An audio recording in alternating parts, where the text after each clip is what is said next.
बच्चे book reading कर लेते हैं बट उनमें गिवन टर्म्स और उनके मीनिंग नहीं समझते।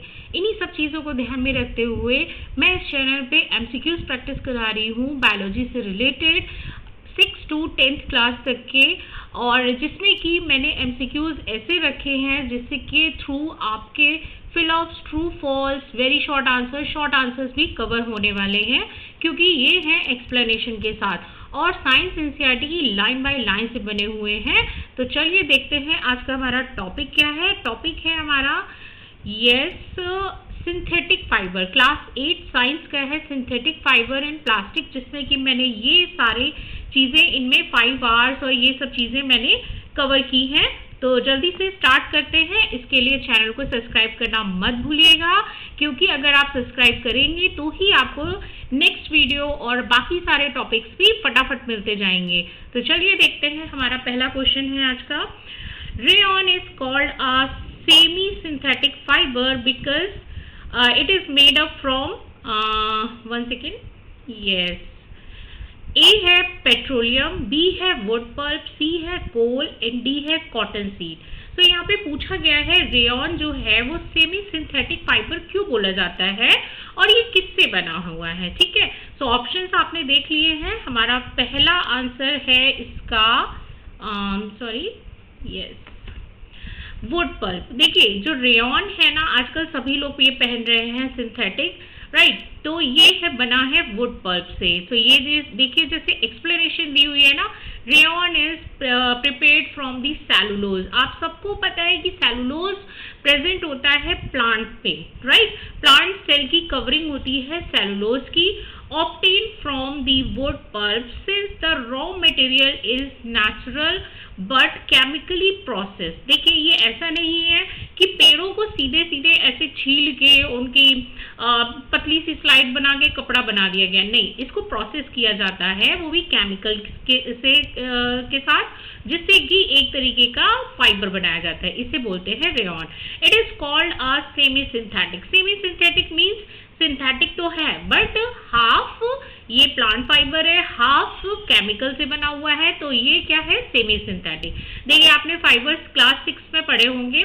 एक था natural fibre that is obtain from the plant and animals, जो हमको प्लांट और एनिमल से मिलता है, और एक रहता था जो मैनमेड होता था, राइट। तो यहाँ पे ये 50-50 है, यानी कि 50% जो है प्लांट का है और 50% ये केमिकली है, तो ये है सेमी सिंथेटिक। सेमी और हेमी, हम जिसने मैथ्स अच्छे से पढ़ी है आपको पता होगा ना, सेमी सर्कल, तो semi means half half, right. तो इस तरीके का ये फाइबर होता है जिससे कि हम लोग रेयॉन को प्रिपेयर करते हैं। अब ये आता है rayon is prepared from the cellulose. अब आपको यहाँ पे क्या है, ये सेंटेंस जो है इतना ऐसे दे देंगे और ये ब्लैंक कर देंगे, राइट। तो आपको क्या करना है भाई, ये अगर आपको टर्म याद है तो आप अपने फिलअप्स कवर कर सकते हो। तो इसके फिलअप्स के मार्क्स देखिए कहीं नहीं गए, राइट, इससे आपके फिलअप्स भी सिक्योर हो रहे हैं, और साथ साथ अगर ये स्टेटमेंट ट्रू और फॉल्स में दे दिया जाता है तो आप ट्रू और फॉल्स भी कर सकते हो। मार्क्स सिक्योर हो रहे हैं कि नहीं, और एक्सप्लेनेशन सीधी सीधी है, तो आप अपने नोट्स प्रिपेयर कर लो। क्यों? क्योंकि यहाँ पे देखिए ये मेडिकल के लिए ही इम्पोर्टेंट नहीं है, ये है जो वनडे एग्जामिनेशन की प्रिपरेशन कर रहे हैं उनमें भी ये क्वेश्चंस आते हैं, तो अच्छे से ध्यान से पढ़ लीजिए।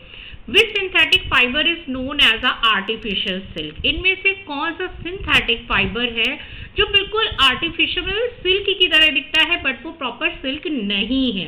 सिल्क किससे मिलता है, हमको वर्म से मिलता है, राइट, वो एनिमल से मिलता है, बट यहाँ पे ये क्या है, सिंथेटिक की बात कर रहे हैं, मैन मेड। तो इनमें से कौन सा है, ए है नायलॉन, बी है रेयॉन, सी है पॉलिस्टर एंड डी है एक्राइलिक।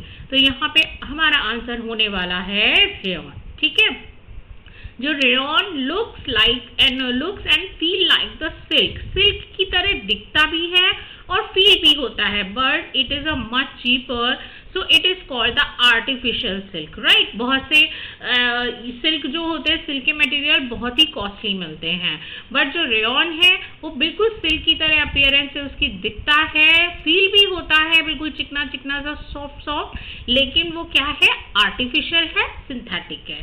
नेक्स्ट है which property makes rayon suitable for the making curtains and the bedsheet, इनमें से कौन सी ऐसी खूबी है, प्रॉपर्टी है जो रेयॉन्स को जिससे कि उससे रेयॉन से हमारे कर्टन्स, पर्दे और बेडशीट्स बनाई जाती हैं, चादरें बनाई जाती हैं।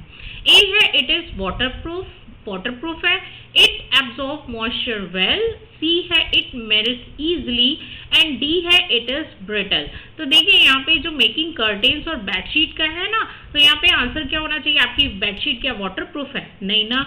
और मेल्ट हो जाती है, मेल्ट करनी है? नहीं, ये सब चीजें नहीं है। तो फोकस करिए आपके आंसर पे, क्या होना चाहिए? Answer is B, it absorb moisture well. Moisture means जितना भी अगर कोई पानी की चीजें हैं या फिर कुछ भी वाटरी लिक्विड अगर गिर गया है तो उसको एब्जॉर्ब कर लेती है, right. So rayon is a soft and absorbent making it comfortable for the house hold fabric. तो इस तरीके से ये ना, अगर पानी अगर आ भी जाता है, स्प्लैश हो जाता है, तो ये वाटर को एब्जॉर्ब कर लेती है। नेक्स्ट है rayon is the first prepared to replace, nylon was the first prepared to replace, nylon पहले बनाया गया किसको रिप्लेस करने के लिए? ए है कॉटन, बी है वूल, सी है सिल्क एंड डी है जूट। देखिए नायलॉन किसको रिप्लेस करता है? तो हमारा आंसर है सिल्क को। नायलॉन भी एक ऐसी है चीज जिससे कि रेयॉन से भी वो ज्यादा स्लीपरी लगता है, बिल्कुल ऐसे ना प्लास्टिक की तरह, जैसे प्लास्टिक पतली पतली सी ना उसको करके कुछ चीजें बना दी गई हैं, बिल्कुल बिल्कुल थिन चीजें, right. So nylon was a developed as an alternative to expensive natural silk। सबसे पहले नायलॉन ही बनाया गया, क्यों?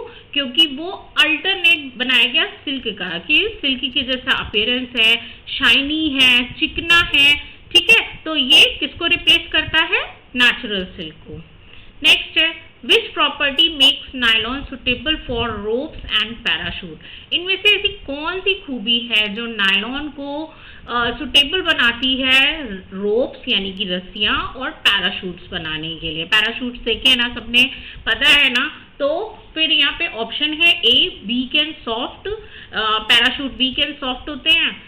बी है strong, elastic and light weight, C है ब्रिटल, डी है वाटर सॉल्युबल। देखिए ब्रिटल का मतलब जैसे आपने ब्रिटल में मेटल और नॉन मेटल में पढ़ा होगा कि किसी भी चीज को तोड़ तोड़ के ना उसके टुकड़े किए जा सकते हैं। जैसे जंग लगा हुआ रस्टी आयरन होता है तो आप उसको इजीली आप उसको ब्रिटल कर सकते हो, तोड़ सकते हो, मतलब जरा से ही फोर्स से, तो वो चीज होती है ब्रिटल, राइट। अब यहाँ पे कौन सी प्रॉपर्टी आपको लग रही है जिससे रस्सियां और पैराशूट बनाए जाते हैं? रस्सी बनाने के लिए भाई क्या है, आपको कोई भी चीज हैंग करनी है, कपड़े सुखाने के लिए, तो रस्सी में क्या क्वालिटी होनी चाहिए? Yes, answer is B, strong होनी चाहिए, इलास्टिक होनी चाहिए, मतलब खिंचनी चाहिए उसको, अगर स्ट्रेच कर रहे हैं तो वो थोड़ी प्लेस तक स्ट्रेच होनी चाहिए, और लाइट वेट होनी चाहिए जिससे कि उसको कैरी किया जा सके। So nylon is a very strong, flexible and resistance to water, मतलब इस पे पानी का कोई भी असर नहीं होता कि ये ना ही एब्जॉर्ब करेगी, ना ही ये गीली होगी और ना ही ये खराब होगी, जैसे आयरन हो जाता है ना मॉइस्चर की प्रेजेंस में। सो नेक्स्ट है nylon is a commonly use for making all except. Nylon इन सबको बनाने में यूज होता है, बस एक को नहीं, ठीक है। वो एक ढूंढना है, क्वेश्चन को प्रॉपर रीड करेंगे ना तभी आंसर भी टिक कर पाएंगे। अगर क्वेश्चन अच्छे से समझ नहीं आया तो उसको दोबारा पढ़िए, ठीक है, क्योंकि क्वेश्चन अगर समझ लिया है ना तो 50% आंसर तो वैसे ही सॉल्व हो जाता है। ए है फिशिंग नेट, बी है टूथ ब्रश ब्रिसल्स, सी है रेन कोट एंड डी है अर्थन पॉट। देखिए नायलॉन से इनमें से क्या चीज नहीं बनाई जाती है, तो आप इजीली समझ सकते हैं, answer is D, earthen pot. जो हमारे घड़े होते हैं ना मिट्टी के, जिसपे गर्मियों में लोग पानी पीते हैं, दही जमाते हैं, तो अर्थन पॉट मिट्टी के घड़े, राइट। मिट्टी की कोई भी चीज, पॉट मतलब बर्तन, and earthen pots are made from the clay not the nylon. Next है polyester is a mainly prepared from. जो पॉलिस्टर होता है वो मेनली किससे बनाया जाता है? ए है सेलुलोज, बी है पेट्रोलियम प्रोडक्ट, सी है कॉटन एंड डी है बैम्बू। तो यहाँ पे देखिए बैम्बू मीन्स बांस, जिसको नहीं पता है वो समझ लीजिए। कॉटन आपको सभी को पता है कॉटन क्या होता है, it is made up of the plant, extract from the plant, right. Cellulose also extraction from the plant. So polyester किससे बना है? यस, पेट्रोलियम प्रोडक्ट से। Polyester is a fully synthetic fiber obtained from the petrochemical। ये याद कर लीजिए क्योंकि as it is questions मैंने देखे हैं एग्जाम्स में इसी पे बेस्ड, राइट। तो पॉलिस्टर इज ये भी बहुत ही स्लिपरी होता है पॉलिस्टर। आपने मोस्टली जगह पे देखा होगा जो शाइनी अपीयरेंस वाले पिलोज कवर होते हैं और भी चीज़ें, बहुत सारे स्टफ्स बनते हैं पॉलिस्टर्स के। तो it is a fully synthetic यानी कि man made fibre obtain from the petrochemicals, right. तो नेक्स्ट है PET, bottles are made from. जो PET बॉटल्स है ना तो वो किससे बनती हैं? A रेयॉन, B है नायलॉन, C है पॉलिस्टर एंड D है कॉटन। तो यहाँ पे देखिए PET बॉटल्स जो होती है ना तो वो बनती हैं हमारी पॉलिस्टर से, ठीक। PET मतलब पॉलीइथाइलिन टेराथैलेट, ठीक है। तो यहाँ पे PET ये भी फुल फॉर्म आ सकता है, जो वनडे एग्जाम की प्रिपरेशन कर रहे हैं ना तो PET का फुल फॉर्म आप यहाँ पे देख सकते हैं। PET किससे बनता है? पॉलिस्टर से। ये जो बॉटल्स हमको मिलती हैं ना जिसमें समटाइम्स वाटर, जूसेस ये सब मिलते हैं ना, ये किससे बनते हैं? पॉलिस्टर से। It is a type of the polyesters widely use for the bottles. Next है which fibre does not wrinkle easily. इनमें से कौन सा फाइबर ऐसा है जो रिंकल्स नहीं होता? रिंकल्स मीन्स सिकुड़ता नहीं है, ठीक है। जैसे आप अपने कपड़े रखते हैं और बिना आयरन के रख दिए तो उसमें कैसे रिंकल्स आ जाते हैं ना, तो उसको फिर से आयरन करके क्रीज करनी पड़ती है।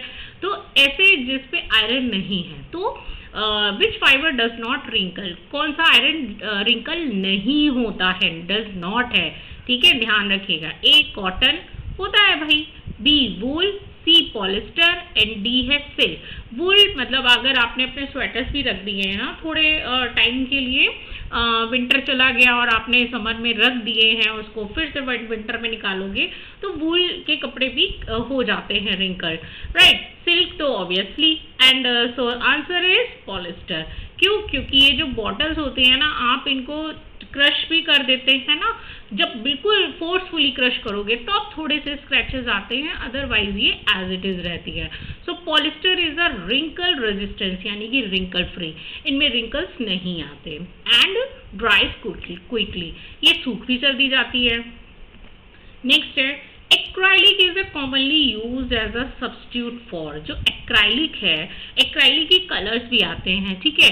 अगर आप उसको ध्यान से देखोगे ना तो थोड़ी देर बाद क्या होता है, अगर थोड़ा सा हाथ पे लो फिंगर पे अपनी, तो थोड़ी देर बाद जैसे ही वो एयर के कांटेक्ट में आता है ना और सूख जाता है, ड्राई हो जाएगा, और उसके बाद थोड़ी देर बाद क्या है तो बिल्कुल ऐसे आप उसको निकाल सकते हो, बिल्कुल लेयर के फॉर्म में निकलता है वो, ठीक है, जैसे बैंडेज निकालते हैं वैसे ही। So acrylic is commonly used as a suitable for, generally use किया जाता है, और किसके लिए सुटेबल है? As a substitute for. Substitute मतलब उसकी किसकी जगह पे यूज किया जाता है commonly? A cotton, B wool, C silk and D linen. तो यहाँ पे देखिए एक्राइलिक जो यूज किया जाता है ना वो वूल की जगह पे यूज किया जाता है।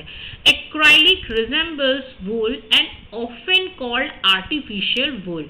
वूल आपने जनरली इसको देखिए अंडरलाइन कर लीजिए और याद कर लीजिए, ये फिलअप्स में इंपॉर्टेंट है।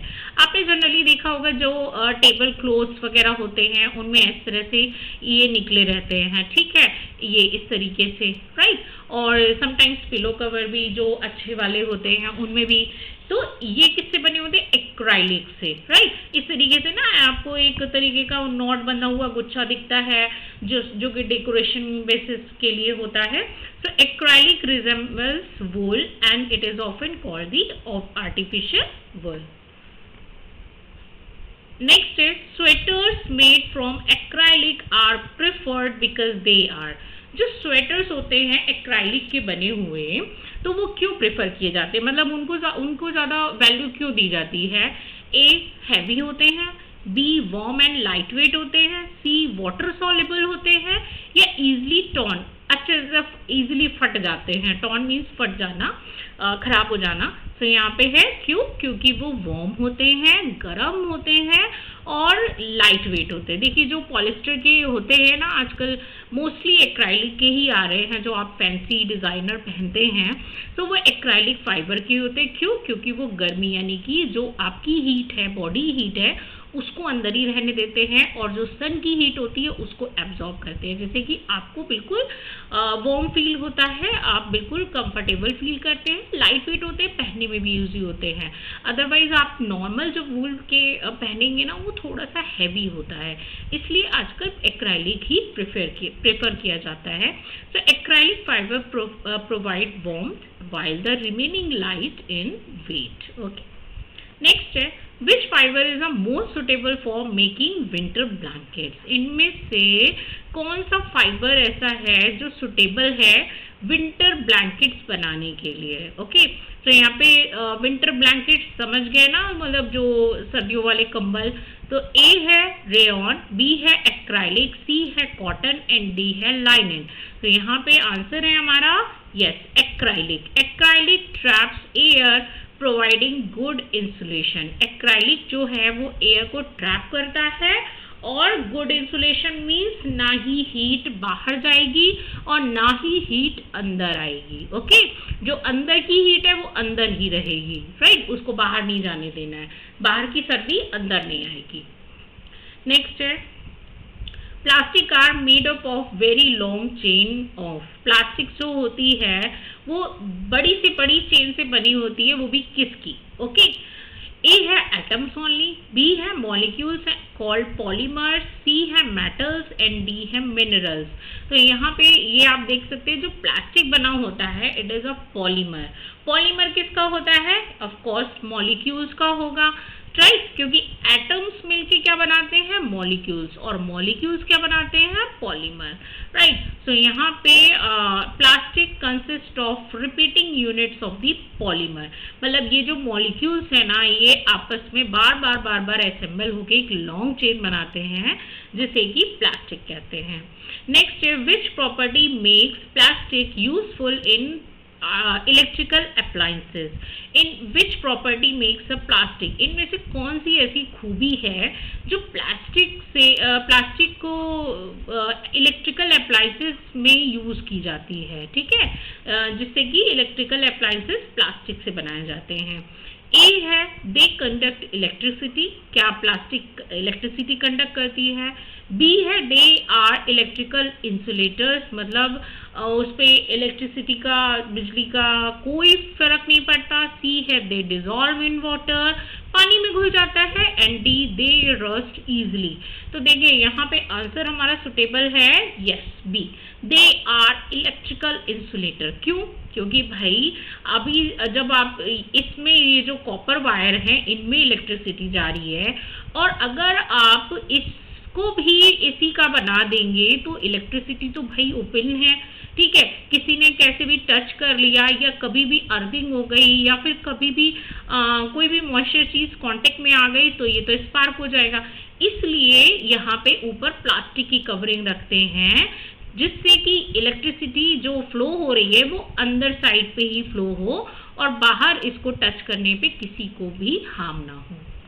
नेक्स्ट है, plastic are preferred over metals because they are. Plastics जो है वो मेटल्स के कंपैरेटिवली ज़्यादा प्रेफर की जाती है, ऐसा क्यों? ए हैवियर, भारी होती है। बी कोरोड इजली, कोरोड का मतलब जैसे आयरन पे जंग लग जाती है ना तो वो रस्ट होके बेकार हो जाता है, तो कोरोड का मतलब कोई भी मेटल जो है वो अगर मॉइस्चर गेन करके खराब हो रहा है तो उसे कोरोजन कहते हैं, वही है कोरोड इजली। सो सी है light weight and corrosion resistance and D है एक्सपेंसिव, महंगा होता है। तो यहाँ पे देखिए प्लास्टिक हम मेटल्स के रिस्पेक्ट में क्यों ज़्यादा यूज़ करते हैं? तो आंसर है हमारा सी। क्यों? क्योंकि वो लाइट वेट होती है और कोरोजन रेजिस्टेंस होती है। अगर आपको बोला जाए कि आपको अपने कपड़े जो है वो काफ़ी दिन के लिए रखने हैं, ठीक है, तो आप प्लास्टिक बैग ही देखोगे ना, मेटल तो नहीं देखोगे कि हाँ आपको मेटल का डब्बा चाहिए अपने कपड़े रखने के लिए। इवनली आजकल तो प्लास्टिक जो बॉक्स होते हैं, कंटेनर होते हैं, आप अपने किचन में भी उन्हीं में स्टोर करते हो। क्यों? क्योंकि मोस्टली भाई पता है कि मेटल जो होता है वो मॉइस्चर गेन करके रस्ट हो जाएगा। अगर आप स्टील भी लेते हो तो समटाइम्स अगर वो अच्छा स्टील नहीं है तो वो भी बेकार हो जाता है, राइट। तो इसलिए प्रेफर करते हैं कि प्लास्टिक डू नॉट रस्ट, क्योंकि वो रस्ट नहीं होती, बेकार नहीं होती, जंग नहीं लगती, दूसरा इजी टू कैरी होती है, राइट। नेक्स्ट है which plastic soften on heating and can remould. मतलब ऐसी इनमें से कौन सी प्लास्टिक है जो सॉफ्ट होती है, हीटिंग करने पे मतलब गर्म करने पे सॉफ्ट हो जाती है और उसको फिर से आप रिमोल्ड कर सकते हो, मतलब कोई दूसरा शेप दे सकते हो। ए बैकेलाइट, सी मेलामाइन, बी है मेलामाइन, सी है थर्मोप्लास्टिक एंड डी है थर्मोसेटिंग प्लास्टिक। तो अभी मैं आपको डिफरेंस बता दूंगी और तुरंत याद भी हो जाएगा कि कौन सी प्लास्टिक ऐसी है जो जिसको पिघलाने पे गर्म हो जाता है, जिसको और आप कुछ और बना सकते हो, कोई और शेप दे सकते हो, और एक ऐसी होती है जिसको आप कुछ नहीं कर सकते, वो एज इट इज रहती है, राइट। पिघला देंगे तो भी वो नहीं पिघलने वाली, ओके। तो यहाँ पे कौन सी होती है उसको पूछ रहे हैं, तो आंसर है हमारा सी थर्मोप्लास्टिक। देखो डिफरेंस क्या है, थर्मोप्लास्टिक मतलब जो हीट देने पे पिघल जाती है, राइट। हीट के थर्मो मीन्स हीट, जो पिघल जाती है वो है थर्मोप्लास्टिक, और जो नहीं होती है वो मतलब सेट बिल्कुल सेट है, उसको आप चेंज नहीं कर सकते, राइट। तो सेट है बिल्कुल, नो चेंजेस। तो यहाँ पे thermoplastic can be heated repeatedly and can reshaped. आप इसको पिघला दिया और इसको पिघला, ये आप जनरली आप चेक करोगे अगर आप इसमें ना कुछ गर्म करके जैसे नाइफ हो गई या स्क्रू ड्राइवर हो गया, उसको गर्म करके और थोड़ा सा भी इसको टच कराते तो इसमें होल हो जाता है। तो ऐसी प्लास्टिक कौन सी है जो मोस्टली कंटेनर्स में, ऑयल बॉक्सेस में, इनमें आती है, वो कौन सी है, थर्मोप्लास्टिक, राइट। और एक ये होती है जो पैन वगैरह बनाती है और अप्लायंसेस के जो पार्ट्स होते हैं उसको बनाती है, तो वो कौन सी है, थर्मोसेट, मतलब बिल्कुल सेट है, no changes, right. So next है which of the following is a thermoplastic. इनमें से थर्मोप्लास्टिक कौन है, अब देखो एग्जाम्पल से आप ना क्लियरली समझ जाओगे। Thermoplastic A PVC, B bakelite, C melamine and D vulcanite. तो यहाँ पे देखिए थर्मोप्लास्टिक कौन सा है, किसको पिघला के रीमोल्ड किया जा सकता है, उसके लिए पूछ रहे हैं। सो आंसर है पीवीसी। पीवीसी ये तरीके के पाइप आते हैं, जनरली अगर नहीं भी देखे हैं ना तो मैं बता रही हूँ, आपने इसको कहाँ देखा होगा, जब भी कोई कंस्ट्रक्शन वर्क होता है तो वहाँ पे जब बिजली लाइट की जो सप्लाईज के लिए वायरें करी जाती है ना, तो ये उनके बने होते हैं। या समटाइम्स आपने देखा होगा जब ड्रेनेज सिस्टम अप्लाई किया जाता है कंस्ट्रक्शन वर्क पे, तो वहाँ पे भी जो पाइप होते हैं वो पीवीसी के होते हैं। सो PVC is a commonly used thermoplastic. क्यों? क्योंकि भाई अगर साइज छोटा बड़ा करना है तो आप इसको काट भी सकते हो और इसको थोड़ा सा ट्विस्ट भी कर सकते हो, घुमा सकते हो, टर्न कर सकते हो। So PVC is a commonly a thermoplastic. Next है thermosetting plastic can not be reshaped because जो थर्मोसेटिंग होती है उसको भाई बिल्कुल सख्त है, कुछ नहीं कर सकते। वो ऐसा क्यों होता है? ए है दे मेल्ट क्विकली, क्योंकि वो बहुत जल्दी पिघल जाते हैं। दे become permanently hard after heating, क्यों? क्योंकि वो एक बार हीट करने के बाद परमानेंटली हार्ड हो जाते हैं। भाई आप उसको गर्म करते रहो, वो दोबारा नहीं मेल्ट होने वाला। सी है they dissolve in water. D they are made up of metal. So यहाँ पे देखिए राइट आंसर है हमारा B, they become permanently hard after heating. So was this set thermoplastic can not be soften again. मैं फिर से example दे रही हूँ कि ये देखो ये सारे जितने भी हैं ना, तो आप इनको रिमोल्ड कर सकते हो आफ्टर हीटिंग, और ये वाले जितने भी हैं जैसे स्विचेस वगैरह बनते हैं ना, तो ये इनको आप नहीं कर सकते। नेक्स्ट है bakelite is mainly use for making. Bakelite जो होता है तो उसको आप किस में क्या बनाने में यूज करते हैं? ए है प्लास्टिक बैग, बी है इलेक्ट्रिकल स्विचेस, सी है बॉटल्स एंड डी है टॉयज। तो बेकेलाइट जो होता है वो मेनली आता है इलेक्ट्रिकल स्विचेस में। ये देखते हैं ना, ये भी एक तरीके का बहुत हार्ड होता है, इसको आप मतलब अगर हैमर से मारोगे तो टूट जाएगा, बट अगर ये हीट हो रहा है तो बहुत ही टाइम लगता है इसको बिल्कुल मेल्ट आउट होने में। So bakelite is a heat resistance and excellent electrical insulator. भाई इसे इलेक्ट्रिकल इंसुलेटर है तभी बनाया गया, अदरवाइज हर बार जब स्विच ऑन करने जाओ तो पता चला कि बाल उड़ गए, ओके, लग गया करंट। नेक्स्ट है melamine is use for making. जो मेलामाइन है it is use for making, किस लिए काम, किसको बनाने में काम आता है। ए है डिस्पोजेबल बॉटल्स, डिस्पोजेबल बॉटल्स जो होती हैं जैसे बिस्लेरी की होगी, किनले की होगी, पानी दिया जाता है, जूसेस की होगी, एक बार पियो और हटाओ, राइट। बी है floor tiles and the kitchen utensils, C है फिशिंग नेट एंड डी है क्लोथ्स, राइट। सो मेलामाइन ये आजकल ना आपके पास सबके पास एक्सेस है गूगल का, मुझे पता है, ठीक है। तो मेलामाइन आप चेक कर सकते हो। तो मेलामाइन के नाम बहुत सारे डिनर सेट आते हैं, यूटेंसिल्स आते हैं, ग्लासेस आती हैं, बॉटल्स आती हैं।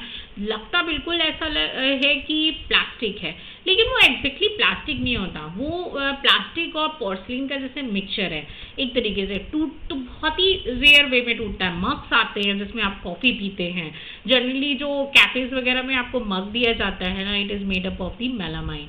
नेक्स्ट है so floor tiles and the kitchen utensils, answer है इसी का ही, melamine resist heat and scratches, ठीक है। इसीलिए वहाँ पे मेलामाइन रखा जाता है कि आप चाहे रेस्टोरेंट में कितनी भी उस पर स्पून कर लीजिए या कुछ भी कर लीजिए, उस पर स्क्रैचेस नहीं आएंगे।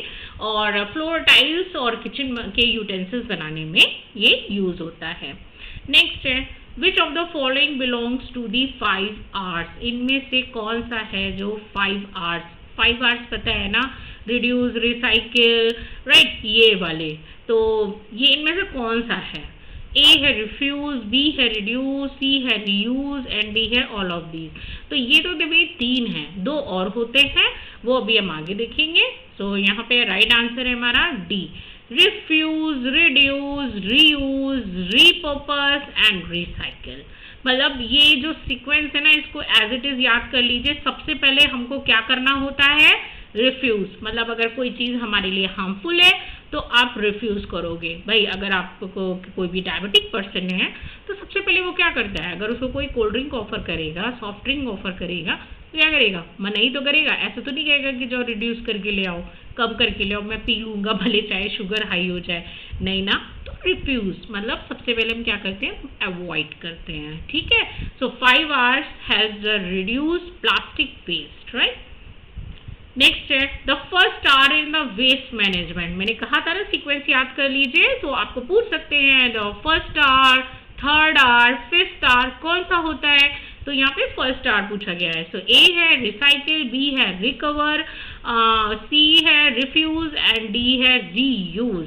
तो पहला कौन सा था, रिफ्यूज, मतलब आपको मना करना है कि आपने ये चीज़ नहीं लेनी है। जैसे अभी प्लास्टिक बैग्स पे, पॉलीथीन्स पे क्या है, बिल्कुल रिफ्यूज। अगर आपको कोई शॉपकीपर दे भी रहा है ना, तो आप उससे नहीं लें। क्यों, क्योंकि ये हमारे एनवायरनमेंट के लिए हार्मफुल है, ठीक है। आपको क्या करना है, आप अपने घर से एक बैग लेके जाइए जो जिसमें कि आप तो उसको सामान को कैरी कर सकते हो। क्यों, अगर आप नहीं लेके जाओगे तो ऑब्वियसली शॉपकीपर आपको देगा ही देगा। अगर आप अपने घर से लेके जाते हो तो एक बार देख भाई आपको ऑफर करेगा, 2 बार ऑफर करेगा, तीसरी बार वो खुद अवॉइड कर लेगा और उसके बाद वो पॉलीथीन परचेस करना ही छोड़ देगा, ठीक है। कि भाई सभी जब कॉपरेट कर रहे हैं, अपने घर से लेके आ रहे हैं, तो वो क्यों रखेगा पॉलीथीन। उसको कोई शौक थोड़ा ना है कि अपने पैसे खर्चा करके पॉलीथीन जमा करके रखनी है उसको, right. So refuse means avoiding unnecessary plastic items, मतलब जो ज़रूरी है। अब ब्रेड आती है घर में तो भाई आप उसको डिनाई नहीं कर सकते ब्रेड तो। हाँ, अगर कंपनीज ये कर सकती है कि ब्रेड को भी एक एनवेलप में जो पेपर से बनाया गया अगर उसमें देते हैं तो वो भी चलेगा, लेकिन धीरे धीरे जितना भी हो सकता है हम प्लास्टिक को रिफ्यूज कर रहे हैं। नेक्स्ट है carrying a cloth bag while shopping is an example of. जो अभी देखो मैंने एक्सप्लेन किया ना, कैरिंग अ क्लॉथ बैग, आप अपने घर से ही क्लॉथ बैग लेके जाइए, तो ये किसका एग्जाम्पल है। A recover, B refuse, C recycle and D है रिड्यूस। तो किसका एग्जाम्पल है ये? रिफ्यूज़ का, कि आपने पॉलीथीन बिल्कुल रिफ्यूज़ कर रखी है, अवॉइड कर रखी है, आपको यूज़ ही नहीं करनी है, तो शॉपकीपर आपको ज़बरदस्ती थोड़ा ना दे देगा, right? It helps avoid single use plastic bag, right? Next है process plastic waste into new products is called. जो प्रोसेसिंग होती है प्लास्टिक वेस्ट की न्यू प्रोडक्ट में, जैसे आपने थर्मोप्लास्टिक का पढ़ा ना, रिकॉल करो फिर से, तो जो थर्मोप्लास्टिक थी उसको आप रीमोल्ड कर सकते हैं आफ्टर हीटिंग, तो ये उसी की बात कर रहे हैं कि जो प्लास्टिक गार्बेज मिलता है तो उसको रीहीट करके फिर से रीमोल्ड करके कुछ ना कुछ अलग बनाना है। तो ये किसका एग्जाम्पल है? A recover, B reduce, C recycle and D refuse. तो देखिए ये है एग्जाम्पल रिसाइकल का, right? So recycling converts waste into useful product. मतलब अगर बॉटल्स इकट्ठा हो गई हैं, बहुत सारे वीडियोस आते हैं अगर आपने देखे हो, तो बॉटल्स के जो प्लास्टिक है उसको मेल्ट आउट करके रबर बैंड बनती हैं और बहुत सारी चीज़ें आजकल बनाई जा रही हैं, तो इसको कहते हैं रिसाइकल। नेक्स्ट है रिकवर्स मीन्स, मतलब रिकवर किसे कहते हैं, किसका एग्जाम्पल है? A throw away waste, B है obtain useful material from energy from waste, C है बर्न एवरीथिंग एंड डी है यूज वंस। तो देखिए रिकवर का मेन जो है, रिकवर मीन्स आप जैसे कोई बीमार है ना, तो बीमारी से रिकवर करते हैं ना, कि मतलब पहली जैसी स्टेज में वापस आ गए, ठीक है, रिकवर करना। तो यहाँ पे राइट आंसर है बी, ऑब्टेन यूजफुल मटेरियल और एनर्जी फ्रॉम वेस्ट। मतलब आपने वेस्ट जो भी कहीं पे भी जो डिपार्टमेंट है वो क्या करते हैं, जो यूजफुल वेस्ट है उनको अलग रख लिया जाता है और जो अनयूज्ड है वो बिल्कुल ही उसको या तो बर्न कर दिया जाएगा या केमिकली प्रोसेस करके उसको बिल्कुल ही हटा दिया जाएगा, जो भी बायोडिग्रेडेबल हैं, या फिर कोई भी डिग करके सॉइल में उसको रख दिया जाएगा जिससे कि वो धीरे धीरे डिग्रेड हो जाए। Okay, so obtain useful material और energy from the waste. So recovery helps utilize waste that can be reused or recycled. Next है which synthetic fiber is the strongest among the following? इनमें से कौन सा synthetic fibre है जो सबसे ज़्यादा स्ट्रॉन्ग है? तो आप शायद अब लगा सकते हैं आंसर, क्योंकि सारे के सारे तो आपने देख लिए एग्जाम्पल्स में, तो जल्दी से बताइए। ए है रेयॉन, बी है नायलॉन, सी है कॉटन एंड डी है वूल। तो ध्यान से समझिएगा कि सबसे स्ट्रॉन्ग कौन सा लगाना है। Yes, nylon. क्यों? क्योंकि इससे रस्सियाँ बनाई जा रही हैं, राइट? क्यों? पैराशूट में भी देखा आपने और रोप्स में भी देखा, तो क्यों बनाया जा रहा है? क्योंकि ये स्ट्रॉन्ग है, इलास्टिक है, right? So nylon has a high tensile strength and durability. Tensile strength का मतलब आप इसको मतलब खींच के देखोगे तो ये मतलब इलास्टिक है, लेकिन इतनी भी नहीं है कि ये टूट जाएगी। जैसे जूट की या कॉटन की रस्सी होती है ना, वो टूट जाती है, बट ये नहीं टूटती है। नेक्स्ट है which synthetic fibre is the best, sorry for this, यहाँ पे क्वेश्चन नंबर मैं लिखना भूल गई हूँ शायद। So which synthetic fiber is the best for sports wear because it dries quickly? इनमें से कौन सा सिंथेटिक फाइबर है जो स्पोर्ट्समैन वेयर करते हैं, जो क्रिकेट खेलते हैं या बैडमिंटन खेलते हैं, टेनिस खेलते हैं, जितने भी हमारे स्पोर्ट्समैन हैं, तो उनके लिए कौन सा फाइबर यूज़ किया जाता है? ए है पॉलिस्टर, बी है वूल, सी है कॉटन एंड डी है सिल्क। तो यहाँ पे देखिए आंसर है हमारा पॉलिस्टर। क्यों? क्योंकि ये बहुत जल्दी सूखता है, ये पानी का इस पर कोई भी असर नहीं होता, जल्दी एब्जॉर्ब नहीं करता। स्पोर्ट्स वेयर भी बनते हैं, वॉश होता है, ऐसा नहीं है कि स्पोर्ट्स वेयर वॉश नहीं होते हैं, बट ऐसा भी नहीं है कि स्वेटिंग हो रही है और ये बिल्कुल उस जगह पे, जैसे नहीं कॉटन का पता चलने लगता है कि हाँ वहाँ पे स्वेटिंग हो रही है पर्टिकुलर उसी प्लेस पे, राइट? तो पॉलिस्टर के आपने चेक किया होगा, ये जो सोफ़ा होते हैं, आपके चेयर का जो सीट्स होती हैं, ये पॉलिस्टर की होती हैं, जिससे कि अगर पानी गिर भी गया है तो वो कुछ इस तरीके का अपीयरेंस देगा, मतलब ड्रॉप ड्रॉप ड्रॉप ड्रॉप करके पहले वहीं पे ही एक्यूमुलेट हो जाएगा सरफेस टेंशन, ठीक है? तो फिर क्या होता है कि ये वहीं पे रह जाता है और आप थोड़ी देर में आप इसको वाइप कर लो, आप टिश्यू से पोंछ लो, तो ये जल्दी एब्जॉर्ब नहीं करता पानी को। नेक्स्ट है which fibre would be most suitable for making mountaineers rope, मतलब जो माउंटेनियर्स होते हैं ना, जो ट्रैकिंग करते हैं, पहाड़ों पे चढ़ते हैं, तो उनके लिए जो रस्सियाँ बनाई जाती हैं वो किससे बनाई जाती हैं? ए है कॉटन, बी है रेयॉन, सी है नायलॉन एंड डी है वुल। तो देखिए जो माउंटेन पे चढ़ रहे हैं तो उनको तो ऐसा नहीं है कि जल्दी जल्दी नीचे आना है या एक बार में ऊपर जाना है, नहीं ना, उनको तो धीरे धीरे पहाड़ चढ़ना है, तो उसके लिए स्ट्रॉन्ग चाहिए रस्सी, राइट। तो यहाँ पे आंसर है हमारा नायलॉन। ठीक, nylon is a strong flexible and abrasion resistance. ठीक है, तो ये नायलॉन की जो रस्सियाँ होती हैं, तो वो मैं नायलॉन का ऐड नहीं कर रही हूँ कि नायलॉन की ही रस्सियाँ लो, बट ये स्ट्रॉन्ग होती हैं। नेक्स्ट है why should plastic not be burned in the open. जो प्लास्टिक है वो ओपन में, मतलब खुले एरिया में क्यों नहीं जलानी चाहिए? ए इट मेल्ट easily, B है it produces harmful gases, and C है it disappear immediately, and B है it becomes biodegradable।